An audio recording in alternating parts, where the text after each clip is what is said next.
Albert Einstein kata kuasa compounding ni adalah salah satu keajaiban dunia yang ke-8.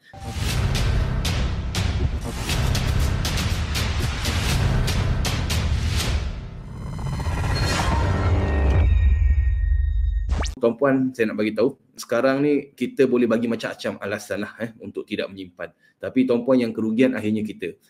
Kalau ikut Azri Walter, tuan-puan, hanya ada dua cara saja. Yang pertama, kurangkan perbelanjaan. Yang kedua, tambah pendapatan. Tapi yang paling utama sekali adalah tambah pendapatan. Sebab apa tuan-puan, nak kurangkan perbelanjaan ni ada limited. Ada limit dia. Tapi nak tambah pendapatan, tidak ada limit. Pertama, fokus untuk tambah pendapatan. Tuan-puan mungkin ada satu kerja, tapi tuan-puan boleh ada banyak cabang pendapatan.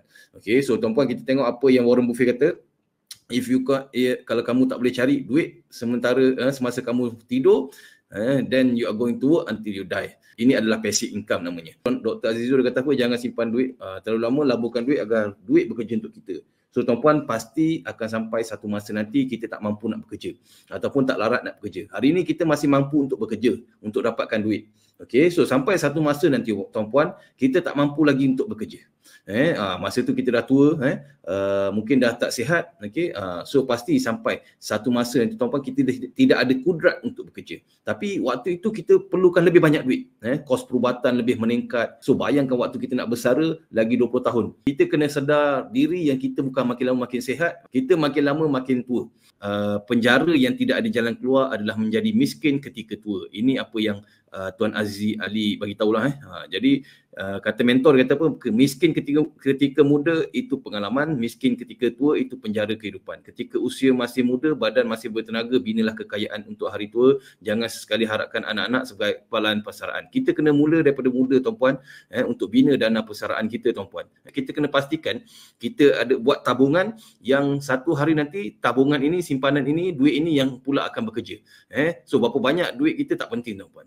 Yang lebih penting berapa banyak duit kita itu boleh bekerja untuk kita, dan berapa kuat duit itu bekerja untuk kita, ataupun berapa lama duit simpanan kita bertahan. Apa satu masa duit pula akan bekerja untuk kita. So takkan kita nak hidup dekat dunia ni untuk bekerja saja. Okey, sampai satu masa kita nak pastikan duit pula bekerja untuk kita.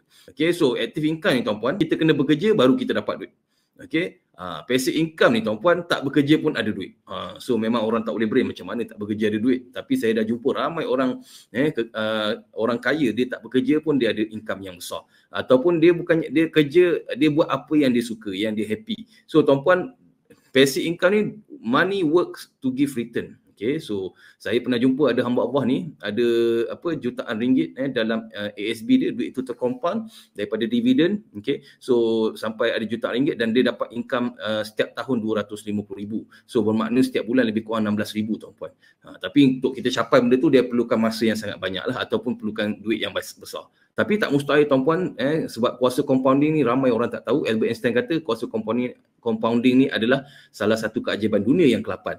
So untuk kita capai apa yang ni, kita kena delay, kena tangguh kepuasan. Okay, so yang pertama, active income. So saya nak bagi tahu tuan-puan, 95% orang dekat penduduk dunia ni menjana active income. Okay, so kena kerja baru dapat duit lah. Okay, tak kerja, sakit, berhenti kerja, income pun terputus. So kalau kita diberhentikan kerja hari ini, berapa lama simpanan kita itu boleh bertahan? Berapa lama kita boleh survive tanpa bekerja?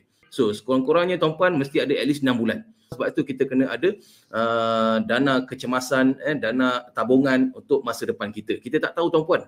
Kita sentiasa mengharapkan yang terbaik, kita sentiasa berdoa yang terbaik, tapi kita kena sentiasa bersedia untuk yang terburuk. So tuan-puan, kita boleh bagi macam-macam alasan untuk tak menyimpan. Tapi yang kerugian yang tak ada simpanan adalah diri kita sendiri. Sebab itu tuan-puan, kita fokus macam mana kita nak ada simpanan, nak ada tabungan yang besar, macam mana kita nak capai financial freedom.